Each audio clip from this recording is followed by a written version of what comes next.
अब आगे देखते हैं, ये हम लोगों ने देख लिया जब मेटल ऑक्सीजन के साथ रिएक्ट करते हैं तो उनके ऑक्साइड्स बनते हैं। अब कॉपर के बारे में हमें बॉक्स में, येलो बॉक्सेस जो है ना ये काफ़ी इंपॉर्टेंट होते हैं। तो जब कॉपर वेसल, जब हम लोग हवा के कांटेक्ट में उसको रखते हैं काफ़ी लंबे समय तक, तो उसमें ग्रीन कलर की कोटिंग हो जाती है। जैसे आयरन पे क्या होता है, ब्राउन कलर की कोटिंग होती है ऑक्साइड की, तो इसी तरीके से कॉपर पे क्या होता है, काफ़ी मॉइस्चर जैसी वो ग्रीन कलर की कोटिंग हो जाती है। तो कॉपर पे होती है हमारी ग्रीन कलर की कोटिंग, कॉपर वेसल पे हमारी ग्रीन कोटिंग होती है। ग्रीन मटेरियल क्या है, मिक्सचर है। The green material is mixture of copper hydroxide CuHO2, CuOH का होल स्क्वायर। ठीक है, तो जो ग्रीन मटेरियल है वो मिक्सचर है कॉपर हाइड्रोक्साइड CuOH का whole square and copper carbonate. तो CuOH का होल स्क्वायर है, जो उस पर कोटिंग होती है ना वो ये होता है, और CuCO3 होती है। मतलब आप समझ लीजिए कि ऑक्साइड बन जाती है कॉपर हाइड्रोक्साइड की और कॉपर कार्बोनेट की। तो ये रिएक्शन होता है, कॉपर है, हाइड्रोजन, कार्बन डाइऑक्साइड और ऑक्सीजन के कांटेक्ट में आई तो कॉपर हाइड्रोक्साइड और कॉपर कार्बोनेट बन जाता है। और ये प्रोसेस जो होता है ना इसको हम रस्टिंग बोलते हैं वैसे। अब मैग्नीशियम रिबन वाली वही एक्टिविटी है कि क्या होता है, जब भी देखिए मेटल्स जो हैं वो ऑक्सीजन के कांटेक्ट में आती हैं तो उनकी ऑक्साइड्स हमारी बन जाती हैं। अब इस सॉल्यूशन एसिडिक और basic, how you can assert, तो अब इसमें आगे में बताया गया है oxide of magnesium is also basic in nature. In general metallic oxides are basic in nature. तो मेटेलिक ऑक्साइड्स जो होती हैं, तो मेटल की जो ऑक्साइड्स होती हैं वो जनरली मतलब मोस्टली बेसिक नेचर की होती हैं। मेटल हमारी जो ऑक्साइड्स होती हैं, जैसे कि मैग्नीशियम ऑक्साइड बेसिक नेचर का होता है, तो ये रेड लिटमस को ब्लू में कन्वर्ट कर देंगी ना, तो रेड लिटमस को ब्लू में ये हमेशा कन्वर्ट करेंगी, क्योंकि जो मेटालिक ऑक्साइड होती हैं वो काफ़ी मतलब बेसिक नेचर की जनरली हमें देखने के लिए मिलती हैं। अब आगे इसमें हमें बताया गया है, ये एक्टिविटी वाला पार्ट है। तो प्रोडक्ट, सल्फर का प्रोडक्ट, तो सल्फर डाइऑक्साइड जब वाटर के साथ रिएक्ट करती है तो हमारा क्या बनता है, सल्फ्यूरिक एसिड बनता है। तो सल्फर क्या होता है, सल्फर हमने पढ़ा था कि एक नॉन मेटल है। तो reaction of sulphur and oxygen is sulphur dioxide gas. तो सल्फर और ऑक्सीजन जब रिएक्ट करते हैं, जब सल्फर और ऑक्सीजन रिएक्ट करते हैं तो हमारा सल्फर डाइऑक्साइड बनता है। सल्फर डाइऑक्साइड जब हम वाटर में उसको डिसॉल्व कर देते हैं तो सल्फ्यूरिक एसिड जो है वो फॉर्म होता है। तो सल्फर डाइऑक्साइड को जब आप वाटर से रिएक्ट करते हैं तो सल्फ्यूरिक एसिड हमें देखने के लिए मिलता है। तो सल्फ्यूरिक एसिड टर्न कर देता है ब्लू लिटमस को रेड में। तो हमें क्या देखने के लिए मिला कि जो नॉन मेटल की ऑक्साइड्स होती हैं वो एसिडिक नेचर की होती हैं। इससे पहले हमने क्या पढ़ा था, मेटल ऑक्साइड्स जो होती हैं वो बेसिक नेचर की होती हैं। तो जो मेटल ऑक्साइड्स हैं, oxides of metals are basic in nature and oxides of non metals are acidic in nature, क्योंकि सल्फर क्या है, हमारा नॉन मेटल है। सल्फर को जब हमने ऑक्सीजन वाटर के साथ रिएक्ट करवाया तो सल्फ्यूरिक एसिड बन गया, जो कि एक एसिडिक है, जो करेगा ब्लू लिटमस को रेड में convert.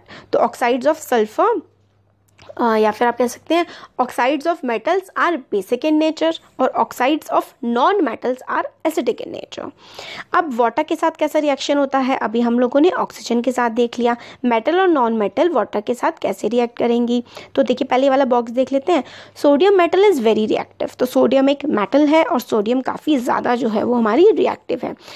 It reacts vigorously with oxygen and water, और ये ऑक्सीजन और वाटर के साथ काफ़ी ज़्यादा तेज़ी से रिएक्ट करती है। Lot of heat is generated in reaction, और काफ़ी ज़्यादा हीट जो है वो जनरेट होती है रिएक्शन में, और इसलिए हमें इसको केरोसिन में जो है वो डिप करके रखना पड़ता है। तो जो सोडियम है वो बहुत ही ज़्यादा रिएक्टिव मेटल है, मतलब हवा में एकदम से आप कह सकते हैं कि वो जलने लगेगी, हीट जनरेट करने लगेगी। इस वजह से क्या है, हमें सोडियम मेटल को हमेशा केरोसिन में डुबो करके रखना पड़ता है। तो अब हम लोग वाटर के साथ रिएक्शन देख रहे हैं, है ना। तो हम लोगों ने देखा कि सोडियम जो है काफ़ी ज़्यादा विगरसली हवा के साथ, ऑक्सीजन के साथ, वाटर के साथ रिएक्ट करती है, मगर सारी मेटल्स ऐसा नहीं करती। आयरन जो है वो पानी के साथ बहुत ही धीरे धीरे रिएक्ट करती है ना। और जनरली नॉन मेटल जो है वो पानी के साथ बहुत ही कम, do not react with water though they may be very reactive in air. तो such non metals are stored in water. For example phosphorus is very reactive non metal. Phosphorus काफ़ी रिएक्टिव नॉन मेटल होती है और वो जो है हवा में हवा से क्या होता है, जलने भी लग जाती है। तो फास्फोरस को मतलब जलने से प्रिवेंट करने के लिए हम लोग क्या करते हैं, एटमॉस्फेरिक ऑक्सीजन से दूर रखते हैं और पानी में उसको रखते हैं। तो रिएक्शन विद वाटर में क्या हो गया, जो मेटल्स हैं वो पानी के साथ रिएक्ट करती हैं वेरी स्लोली। तो मेटल्स बहुत ही स्लोली बहुत ही धीरे धीरे पानी के साथ रिएक्ट करती हैं, और नॉन मेटल जो हैं वो तो पानी के साथ आप समझ लीजिए कि रिएक्शन होता ही नहीं है। मेटल्स बहुत ही स्लोली बहुत ही धीरे धीरे पानी के साथ रिएक्ट करती हैं, और नॉन मेटल्स तो आप समझिए कि वो पानी के साथ रिएक्ट एक तरह से करती ही नहीं है। ठीक हो गया। इसलिए फास्फोरस जो है, जो हवा के साथ बहुत ही तेज़ी से रिएक्ट करता है, तो हम उसको पानी में डुबो के रख देते हैं, क्योंकि फास्फोरस एक नॉन मेटल है और पानी के साथ वो रिएक्ट नहीं करता। अब रिएक्शन विद एसिड्स, हम लोगों ने ऑक्सीजन के साथ देख लिया, हम लोगों ने वाटर के साथ देख लिया, अब हम लोग देखते हैं एसिड्स के साथ। तो नॉन मेटल्स और मेटल्स किस तरीके से एसिड के साथ हमारा बिहेव करती हैं। हाँ, तो अब देखते हैं अब इसमें कि नॉन मेटल्स जो हैं, इसमें बताया हुआ है हमें कि non metals do not react with acids, but metals react with acid and produce hydrogen gas that burns with a pop sound. तो जो नॉन मेटल्स हैं वो पानी के साथ भी रिएक्ट नहीं करती, देख लिया हमने, और नॉन मेटल्स एसिड के साथ भी रिएक्ट नहीं करती हैं। मगर जो मेटल्स हैं वो एसिड के साथ जब रिएक्ट करती हैं तो हाइड्रोजन गैस निकलती है और पॉप जैसी साउंड आती है, जैसे कि कुछ फट गया हो, इस तरीके की साउंड आती है। तो नॉन मेटल्स एसिड के साथ रिएक्ट नहीं करती हैं, मेटल्स एसिड के साथ रिएक्ट करती हैं, हाइड्रोजन गैस लिबरेट होती है, हाइड्रोजन गैस निकलती है, और क्या होता है, और पॉप की साउंड जो है वो हमें आती है। तो वही copper does not react with dilute hydrochloric acid even on heating, but it react with sulphuric acid. तो मतलब कुछ एक्सेप्शंस वगैरह होते हैं कि कॉपर जो है हाइड्रोक्लोरिक एसिड के साथ नहीं करती है रिएक्ट, बट सल्फ्यूरिक एसिड के साथ कर लेती है। तो देखिए हमें इसमें ये पता लगता है कि मेटल्स जो हैं वो generally do not react, non metals react नहीं करती, वाला जो पोर्शन है बहुत इंपॉर्टेंट है। नॉन मेटल्स रिएक्ट नहीं करती हैं एसिड के साथ, बट मेटल्स जो हैं वो एसिड के साथ रिएक्ट करती हैं और हाइड्रोजन गैस निकलती है और पॉप साउंड भी प्रोड्यूस होती है। अब बेसिस के साथ कैसा रिएक्शन होता है, तो इसमें हमें बताया गया है कि मेटल्स जो हैं वो reacts with sodium hydroxide to produce hydrogen gas. तो मेटल्स बेसिस के साथ भी रिएक्ट करती हैं और हाइड्रो ऑक्साइड गैस प्रोड्यूस करती हैं, और non metals with bases are complex. मतलब अभी हम लोग इसमें नहीं पढ़ेंगे कि क्या है, वो आगे की क्लास में देखेंगे। तो मेटल्स जो हैं वो नॉन एसिड्स और बेसिस दोनों के साथ रिएक्ट करती हैं। जब मेटल एसिड के साथ रिएक्ट करती हैं तो हाइड्रोजन गैस निकलती है, और जब मेटल बेसिस के साथ रिएक्ट करती हैं तो हाइड्रो ऑक्साइड गैस का जो है वो सोडियम हाइड्रोक्साइड बना और हमारा हाइड्रोजन गैस जो है वो लिबरेट हुआ। तो हाइड्रोजन गैस लिबरेट होता है जब मेटल्स जो है एसिड या बेसिस के साथ क्या करती हैं, रिएक्ट हमारी करती हैं।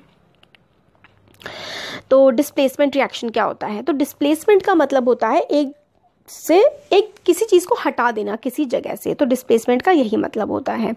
तो हमें एक स्ट्रॉन्ग जो है चीज़ वो दूसरी वीक चीज़ को रिप्लेस कर देती है, तो उस चीज़ को हम लोग डिस्प्लेसमेंट रिएक्शन बोलते हैं। तो देखिए यहाँ पे हमें दिया हुआ है कॉपर सल्फेट है, यहाँ पर जिंक है। अब जिंक जो है वो कॉपर से ज़्यादा रिएक्टिव होता है रिएक्टिविटी सीरीज़ में जब हम देखते हैं। तो देखिए जब रिएक्शन हुई, मैं आपको दिखाती हूँ, CuSO4 है, उसने जिंक के साथ रिएक्ट किया, तो क्या होगा, जिंक ज़्यादा रिएक्टिव है, तो जब रिएक्शन होगी तो जिंक जो है कॉपर की जगह आ जाएगा, ZnSO4 हो जाएगा और कॉपर बेचारा अकेला रह जाएगा। तो इसका मतलब क्या है, डिस्प्लेसमेंट रिएक्शन का मतलब होता है कि कोई एक चीज़ दूसरे को डिस्प्लेस कर रही है। यहाँ पर जिंक जो है वो देखिए, जिंक ने कॉपर को रिप्लेस कर दिया, या पहले कॉपर था अब जिंक आ गया, तो जिंक ने क्या किया, कॉपर को रिप्लेस किया है, कॉपर को हटा दिया, भगा दिया जिंक ने कॉपर को, और खुद उसकी जगह आकर के बैठ गया, और बेचारा कॉपर अब हमारा अकेला हो गया है। तो जिस रिएक्शन में एक एलिमेंट दूसरे को हटा देता है और खुद उसकी जगह आकर के बैठ जाता है, तो इस तरीके की रिएक्शन जो होती है वो हमारी डिस्प्लेसमेंट रिएक्शन होती है।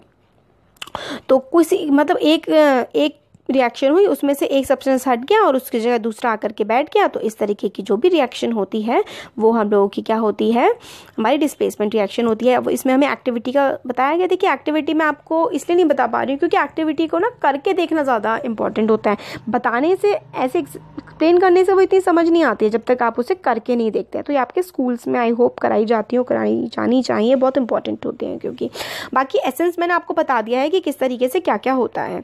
तो वही है, देखिए Zn जो है वो कॉपर को रिप्लेस कर देता है। That is why blue colour of the copper sulphate disappears. तो ब्लू कलर जो है कॉपर सल्फेट का वो हट जाता है और रेड मास ऑफ कॉपर जो है वो आ जाता है। तो कॉपर जो है वो ब्लू कलर का होता है, जिंक रेडिश कलर का होता है।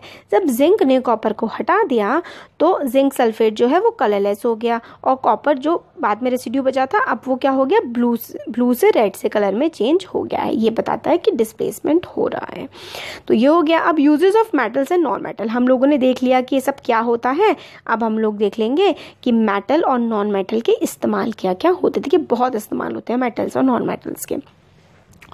तो मशीन बनाने के लिए ऑटोमोबाइल जो ये रिक्शा हो गई, हमारी बाइक्स हो गई, हमारे घर की बहुत सारी चीज़ें मेटल से बनी हुई हैं, है ना। जैसे कि लोहे के टेबल हो गए, हमारे किचन के बर्तन हो गए। तो देखिए aeroplane, train, satellite, industrial gadget, cooking, हमारे बर्तन, हमारे वाटर बॉयलर्स, ये सारे के सारे क्या होते हैं, हमारे मेटल से बने हुए होते हैं, है ना। तो अब मेटल्स के तो ये सारे के सारे यूज़ हो गए। अब नॉन मेटल्स के देखते हैं। Non metal is essential for a life which all living beings inhale during breathing. तो नॉन मेटल्स क्या है, हमारी ऑक्सीजन है, नाइट्रोजन है। तो ऑक्सीजन हम लोग इनहेल करते हैं ना, तो ये नॉन मेटल है। तो कितनी इंपॉर्टेंट है देखिए। नॉन मेटल्स को फर्टिलाइजर्स की तरह इस्तेमाल किया जाता है, जैसे कि नाइट्रोजन, फॉस्फोरस नॉन मेटल्स हैं। इनको फर्टिलाइज़र, उर्वरक, जिससे हमारे ज़मीन की फर्टिलिटी मतलब बढ़ती है, तो वो फर्टिलाइज़र करते हैं वो काम। Non metal used in fertiliser to enhance the growth of plant. तो फर्टिलाइज़र का यूज़ किया जाता है प्लांट ज़मीन में प्लांट की ग्रोथ को बढ़ाने के लिए। नॉन मेटल जो है वो वाटर प्यूरिफिकेशन के लिए भी इस्तेमाल किए जाते हैं। नॉन मेटल जो है वो used in purple colour solution which is applied on wounds as an antiseptic. तो एंटीसेप्टिक का भी ये काम करते हैं। और क्रैकर्स में पटाखे जो होते हैं फट्टा करके साउंड निकालने के लिए नॉन मेटल्स का इस्तेमाल किया जाता है। तो ये सारे के सारे हमारे यूज़ हो गए। हम लोग सांस लेते हैं फर्टिलाइजर्स के तौर पे, वाटर प्यूरिफिकेशन के लिए, एंटीसेप्टिक के तौर पे, और क्रैकर्स में नॉन मेटल्स का हम लोग यूज़ करते हैं। और मेटल्स के तो हैं बहुत ही सारे, हमारे बर्थ यूटेंसिल्स के लिए, एरोप्लेन्स, ऑटोमोबाइल, सैटेलाइट, इन सब चीज़ों के लिए हम लोग मेटल्स का इस्तेमाल जो है वो करते हैं।